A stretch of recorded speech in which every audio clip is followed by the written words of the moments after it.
हमारी ये पेशेंट हमारे पास पहली दफ़ा 2020 में आई थी। हमारे पास आने की वजह ये थी कि इनके जिगर में एक रसोली थी, जिसकी बायोप्सी की गई तो पता चला कि ये एक्चुअली बड़ी आंत का कैंसर था जो जिगर में आ चुका था। इस पे हमने फ़ैसला फिर ये किया था कि हम पहले इनका लिवर का ऑपरेशन करेंगे। इस ऑपरेशन में हमने इनके जिगर की राइट साइड, जो कि लिवर का तकरीबन 70% होती है, वो रिमूव कर दी थी। फिर इनका बड़ी आंत का ऑपरेशन किया गया, इनको बहुत सारी कीमोथेरेपी दी गई, लेकिन इसके बावजूद इनका कैंसर 1 साल में जिगर में दोबारा वापस आ गया।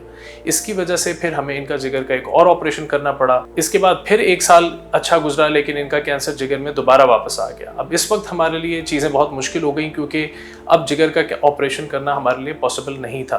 और इस स्टेज पर हमने कुछ इंटरनेशनल माहिरीन के मशवरे के साथ और आपस में अपने ट्यूमर बोर्ड में डिस्कशन के बाद मरीज़ को लिवर ट्रांसप्लांट की ऑफ़र की। हमारे पेशेंट जो हैं, इनके ट्रांसप्लांट को अब 2 साल से ज़्यादा हो चुके हैं। हम इनके रूटीनली CT स्कैन्स, पेट स्कैन्स और मुख्तलिफ और ब्लड टेस्ट करते हैं, और अल्हम्दुलिल्लाह पेशेंट जो है वो कैंसर फ्री हैं। ना सिर्फ पाकिस्तान में बल्कि इस तरह के ट्रांसप्लांट दुनिया में ही बहुत ज़्यादा नहीं हुए हैं।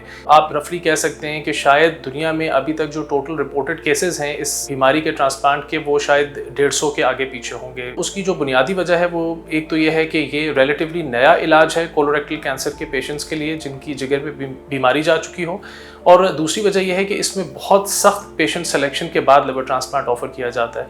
तो हर पेशेंट जिसकी बीमारी लिवर में जा चुकी है उसके लिए आप ये ट्रांसप्लांट नहीं कर सकते। सिलेक्शन क्राइटेरिया में कुछ चीज़ें तो ऐसी हैं जो कि अब इस्टेब्लिश्ड हो चुकी हैं, और बहुत सारी चीज़ें ऐसी हैं जिन पर अभी काम हो रहा है। मिसाल के तौर पर लिवर ट्रांसप्लांट जब आपने ऑफ़र करना है तो ये बहुत ज़रूरी है कि इन पेशेंट्स का जो प्राइमरी कैंसर था, यानी बड़ी आंत का कैंसर था, वो निकाला जा चुका हो और कम से कम उसे निकाले हुए 1 या 2 साल हो चुके हों। फिर दूसरा एक ट्यूमर मार्कर इसके अंदर होता है बड़ी आंत से रिलेटेड, जिसको हम CEA कहते हैं, यानी कार्सिनो एम्ब्रियोनिक एंटीजन।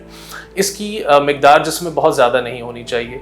तीसरी इसमें इंपॉर्टेंट चीज़ ये है कि बीमारी सिर्फ जिगर में मौजूद होनी चाहिए, यानी अगर किसी को बड़ी आंत का कैंसर है लेकिन वो जिगर के अलावा हड्डियों में या फेफड़ों में या किसी और जगह भी जा चुका है, तो फिर ऐसे पेशेंट्स का हम ट्रांसप्लांट नहीं करते। रिसेंटली जेनेटिक म्यूटेशंस का बहुत इंपॉर्टेंट रोल है, और कुछ ख़ास तरह की जेनेटिक म्यूटेशंस अगर मौजूद हों तो फिर ऐसे पेशेंट्स का भी ट्रांसप्लांट नहीं किया जाता। वो पेशेंट्स जिनको बड़ी आंत का कैंसर है जो कि जिगर में जा चुका है, उनको चाहिए कि वो एटलीस्ट एक दफ़ा किसी भी लिवर ट्रांसप्लांट सेंटर से इस बारे में मशवरा ज़रूर करें, क्योंकि ये बहुत पॉसिबल है कि वो लोग ट्रांसप्लांट के कैंडिडेट हों और वो एक नॉर्मल और अच्छी ज़िंदगी गुजार सकते हों।